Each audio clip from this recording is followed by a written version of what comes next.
C'est proprement honteux. Rien n'est vrai, tout est déformé, les chiffres, les images, les techniques, même les lieux sont faux. Ça, c'est ce que dit le directeur de l'agence territoriale d'Alliance Forêt-Bois qui est responsable de la coupe qu'on vous a montré récemment sur les réseaux sociaux. Il y a même un communiqué de réaction à la vidéo qui dit « La mare qu'on voit se situe dans une prairie délaissée où nous n'avons ni coupé ni reboisé », c'est écrit en gras, nous l'avons laissé tel quel, entre parenthèses, respect du milieu humide. Pour démêler le vrai du faux, eh ben c'est pas compliqué, on va aller voir sur place. Ah ouais, non mais là je vois la mare et en fait c'est pire que ce que je pensais. Non seulement ils sont venus couper directement au bord de la mare, mais en fait ils sont même venus couper dans la mare. Et la dernière fois que je suis venu, il y avait 3 petites mares contiguës. Maintenant il n'en reste plus qu'une, l'autre elle est presque complètement asséchée, et la troisième, ça y est, il n'y a plus d'eau du tout.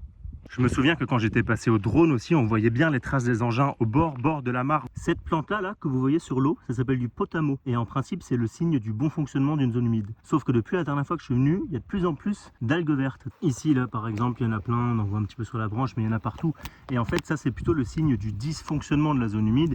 Cette petite mare, elle a été exposée en plein soleil et du coup, l'eau se réchauffe très vite. Là, en observant cette grenouille, je vois qu'il y a aussi un peu des traces d'hydrocarbures là dans l'eau en fait. Donc ça, j'en vois pas beaucoup. Mais alors là, c'est pas terrible du tout. Donc là, autant vous dire que vu ce qui reste de la zone humide pour les petits têtards qu'une naturaliste avait repéré ici ou pour les grenouilles que j'ai vues là tout à l'heure, et ben l'été va être très difficile. Aujourd'hui, il pleut, mais on est en juillet, à tout moment le cagnard ça va recommencer. Il y a d'autres choses qui sont dites dans le communiqué, et notamment que la coupe ici, elle s'est faite que sur 14 hectares et pas 20, et que donc encore une fois, on aurait exagéré. On a remesuré avec les images Sentinel Hub dans le logiciel QGIS et on obtient 0,197 km², donc ça fait 19,7 hectares. Donc oui, c'est pas complètement 20, mais en tout cas, c'est pas du tout 14. Mais surtout, qu'est-ce qu'on apprend dans le communiqué? Mais c'est que cette coupe, elle a été financée par le plan de relance. Donc encore une fois, c'est la même chose, c'est nos impôts qui financent ça.